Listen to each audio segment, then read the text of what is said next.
मेरा नाम सोहन है। मेरा उम्र 20 साल है।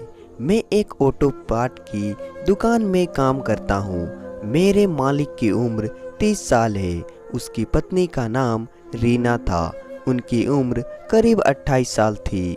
मुझे अपने बॉस की दुकान के काम के साथ साथ उनके घर के काम भी करने पड़ते थे, जैसे कि दुकान में बॉस का उनके घर से खाना लेकर आना, घर के लिए कोई सामान ले जाना और भी बहुत कुछ। घरेलू कामों की वजह से मेरी और मेरे बॉस की बीवी रीना की बहुत अच्छी बनती थी। उनका व्यवहार भी मेरे लिए बहुत अच्छा था। मैं हल्का फुल्का उनसे मजाक भी कर लेता था, लेकिन वह कभी भी मुझसे किसी बात पर नाराज नहीं होती थी। उनका रंग बिल्कुल गोरा था और वो खूबसूरती के मामले में किसी हीरोइन से कम नहीं थी। मैं जब भी उनसे मजाक करता था, वह हंसती और मुझसे कहती, तुम बहुत बदमाश हो गए हो। एक दिन मेरे बॉस ने मुझसे बोला, मैं 10 दिनों के लिए जरूरी काम से अपने गांव जा रहा हूँ। तू अच्छे से दुकान संभाल लेना। मैं बोला, ठीक है, मैं संभाल लूँगा। बॉस ने मुझसे कहा, सोहन, तू दुकान बंद करने के बाद मेरे घर पर ही रहना, क्योंकि रीना मैडम घर में अकेली रहेगी। मैं बोला, ठीक है। दूसरे दिन मेरे बॉस चले गए। मैं दुकान खोला और पूरे दिन बिल्कुल अकेला था। फिर रात हुई और मैं अपने बॉस के घर पर गया। रीना मैडम ने मुझसे पूछा कि क्या तुमने दिन में खाना खाया था। मैं बोला कि मैडम, मैं दिन में खाना खा लिया था। इसी तरह की कुछ बातें होने के बाद रीना मैडम ने खाना लाया और हमने एक साथ बैठकर खाना खाया। उसके बाद हम खाना खाकर सो गए। ऐसे ही 2 दिन गुजर गए। सब कुछ एकदम ठीक ठाक था। उसके अगले रात के करीब 12 बजे रहे थे। उस समय में वॉशरूम गया। जब मैं वापस आया तो मेरी नज़र रीना मैडम के रूम की तरफ चली गई।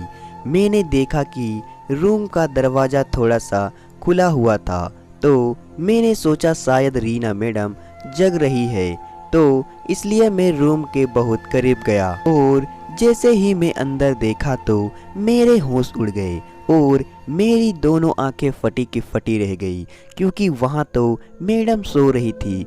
फिर यह आवाज़ कहाँ से आ रही थी। मैं वापस आकर लेट गया। मुझे पूरी रात नींद नहीं आई। मैं उन आवाज़ों के बारे में ही सोचता रहा। अगली सुबह हम नाश्ता कर रहे थे। मैं अब बार बार रीना मैडम को ही देख रहा था और तभी रीना मैडम मुझसे बोली, क्या बात है, आज तुम बहुत चुपचाप हो। मैंने कहा, ऐसा कुछ भी नहीं है।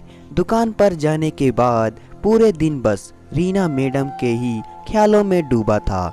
शाम को मैं दुकान से घर आया, खाना खाया और सोने चला गया।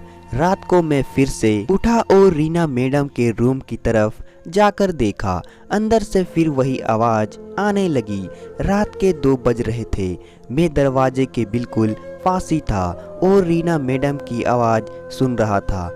मैंने दरवाजे पर जोर से धक्का मार दिया, जिसकी वजह से दरवाज़ा खुल गया। रीना मैडम ने जल्दी से अपने कपड़े ठीक किए। मैंने रीना मैडम से बोला कि आपकी तबीयत तो ठीक है ना। मैडम बोली, हाँ, क्या हुआ, मैं तो बिल्कुल ठीक हूँ। मैं बोला, जी। रीना मैडम, मैं वापस जाकर अपने बिस्तर पर बैठ गया।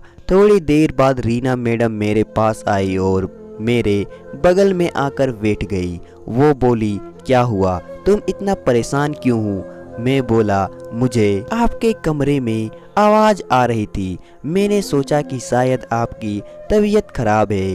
रीना मैडम बोली, मुझे तो कोई आवाज़ नहीं सुनाई दी। मैं बोला, रीना मैडम, मैंने सुना है आपके कमरे से कल भी आवाज़ आ रही थी और जब भी आ रही थी उन्होंने कहा कि मुझे तो बिल्कुल भी आवाज़ नहीं सुनाई दी।